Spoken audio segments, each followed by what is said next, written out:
The moment the termination email flashed on his cracked phone screen, Jacob Miller felt the world go silent, as if someone had pressed pause on his life while everything else kept moving.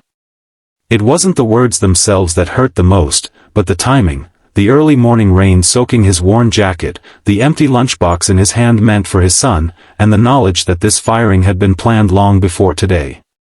What Jacob didn't know yet was that this single act, done deliberately by a powerful woman who believed control solved everything, would soon unravel her certainty and reshape both of their lives forever.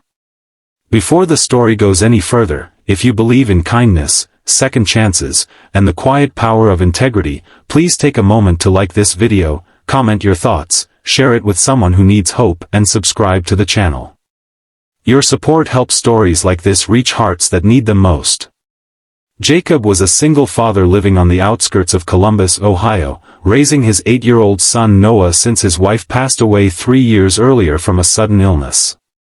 Life after that loss had become a careful balance of early mornings, late nights, and constant budgeting. He worked as a maintenance supervisor at a towering glass headquarters owned by Harper Industries, a multinational corporation led by Evelyn Harper, a self-made billionaire known across the country for her sharp mind and colder reputation. Jacob was never late, never careless, and never complained, even when grief pressed heavy on his chest. His calm presence became invisible, the kind that kept everything running smoothly without ever being noticed. Evelyn Harper noticed everything. Or at least, she believed she did. At 42, she had built her empire from the ground up after growing up in foster care, learning early that power meant safety.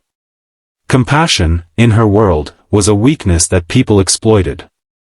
When an internal audit revealed that Jacob had quietly requested flexible hours months earlier to attend his son's school meetings, Evelyn saw something else entirely. To her, flexibility meant fragility.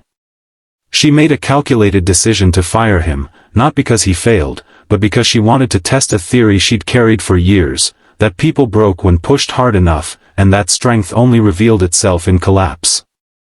The day Jacob was called into the glass-walled conference room, the city skyline behind him looked distant and unreal.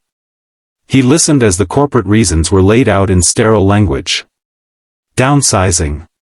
Restructuring. Efficiency. His hands rested calmly on the table, though his heart pounded with fear for Noah's future. He didn't argue, didn't beg, and didn't show anger. He simply nodded, thanked them for the opportunity, and walked out carrying a cardboard box that held years of unnoticed dedication. His calm reply, given later in a brief written response thanking the company for stability during his hardest years, was so measured and grateful that it unsettled Evelyn in a way no confrontation ever had. Unemployment hit fast. Bills stacked up on the kitchen counter of their small rented home.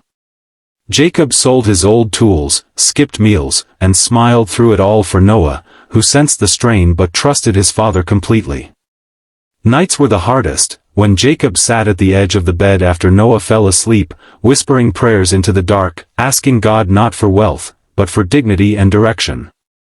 He took temporary jobs wherever he could, fixing fences, cleaning offices, helping neighbors, always returning home exhausted but present. Meanwhile, Evelyn couldn't shake the image of Jacob's response. It followed her into board meetings, luxury dinners, and penthouse views overlooking New York.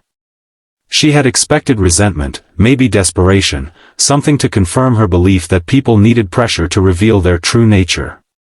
Instead, she saw gratitude without submission, calm without defeat.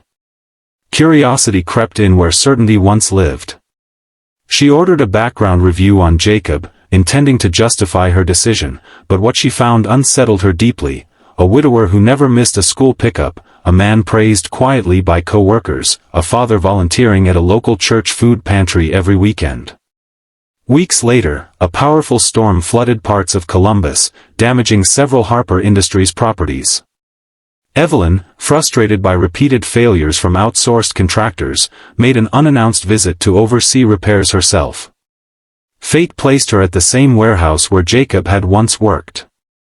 When she arrived, she found him there, soaked from the rain, leading volunteers to help secure the building after hours. He wasn't paid. He wasn't obligated. He was simply helping because it needed to be done. Seeing him like that broke something inside her. The man she had fired on purpose stood steady in chaos, not bitter, not broken, but grounded. She realized then that her power had never taught her how to stand without control. Jacob's calm reply hadn't been weakness. It was strength she didn't understand. Evelyn made a decision that night, one not driven by pride or strategy. She offered Jacob a role far greater than his old position, with authority, flexibility, and respect. More importantly, she apologized, something she had never done to anyone in her life. Jacob accepted the opportunity, not out of revenge or desperation, but because it allowed him to provide for his son while staying true to who he was. His condition was simple: he wanted to build a workplace where humanity mattered as much as profit. Under Jacob's quiet leadership, the company culture began to shift. Employee turnover dropped. Productivity rose. People felt seen. Evelyn watched from a distance at first, then closer, learning what leadership looked like when rooted in empathy instead of fear. She began funding community programs anonymously, supporting single parents, grief counseling, and local shelters, not for recognition, but because she finally understood the value of unseen good. Years later, Jacob stood in the crowd at Noah's high school graduation, tears in his eyes, remembering the day everything almost fell apart. Evelyn sat several rows behind, unnoticed, clapping with genuine pride. The firing that was meant to break a man had instead revealed the cracks in her own armor, allowing something human to grow. If this story touched your heart, please take a moment now to like this video, share it with someone who might need hope, and subscribe to the channel for more stories that remind us of the power of quiet strength and second chances. And before this story ends, we invite you to comment the word kindness below if you believe calm integrity can change even the hardest hearts. Sometimes, the greatest victories aren't loud or dramatic. Sometimes, they come from a single calm reply, spoken by someone who refuses to let hardship steal their humanity.